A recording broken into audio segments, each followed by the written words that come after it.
Hello again.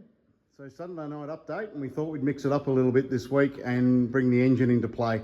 So we've had a lot of people message us over the last couple of weeks wanting to know more about the engine. So I thought I'll do this video, we'll answer some of the questions, and then as we do move forward with the engine side of things, everyone's on the same page. So this engine, a lot of questions about its originality. So we've had to go back and do a heap of number crunching and go back through old paperwork and bits and pieces just to work out what was run at what time. This engine dates back quite some way, and if we go back and have a look, you can see here we've got AJR 962. And if you have a look at other markings on the engine, alternators AJR, a lot of the stuff that was replaced more periodically, like power steering pumps and fuel rails and all that, they're all marked SER, so Steve Ellery Racing, but the main block and everything is all marked AJR. So if we go back to the logbook to have a look what was in the car originally, so this is the original logbook that came with the car, as we show the back page there from 2000. If we go to here where the details are, you can see there engine number AJR 965. So the engine that was actually in the car, well, this is 962, 965 was in the car. So we've got the sister engine or one of the engines that was in circulation at the time, which is really good news. So this engine no doubt spent time in the car at some point. There was no one engine that went with the car for life. So it's really exciting because what we've got here is very, very close to, as a starting point, what it was running 2001.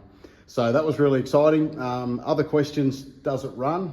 Yes, it does. I'll put up a short video now.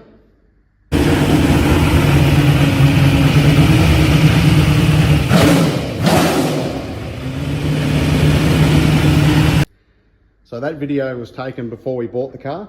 We were just going through a quick systems check, and that was taken quite a few years ago now, mind you, because it was sitting in storage for some time. But it does run. We don't know kilometres on the engine. These engines are good for about, it depends who you talk to, between 3,000 and 4,000 Ks, and they're due for a rebuild. So we're assuming, being a ride car, it'll be pretty tired. It would have been used up pretty well. So we're going into it expecting to find some issues. We have compression tested it, we have leak tested it, and it all seems to be okay. All the cylinders are within 1 or 2 PSI of the next, so that is good news. It's not like it's got a crook cylinder or something like that. So it's a good basis point to start from. We're going to strip the engine down completely, new gaskets, new seals. You can see there's heaps of oil leaks and everything's just really grubby, so it does need a good birthday. We'll obviously all the fuel lines, all the oil lines, we'll get the injectors serviced up. We'll just get everything done properly. We'll assess each component as we go. We're not going in with a preset plan. We'll just strip it, inspect it, and then make a decision from there.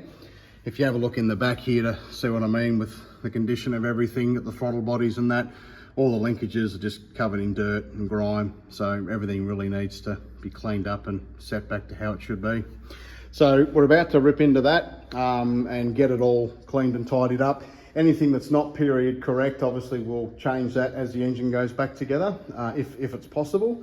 But we're hoping that, once it goes back together, it'll look a lot better than what it does now, and it'll be in a position we can drop it on a track, fire it up, and away we go. So that's the basically chapter 1 of the engine story. We'll keep you updated as we go along. And thanks again for your support, and we'll look forward to bringing you more info shortly. So thank you.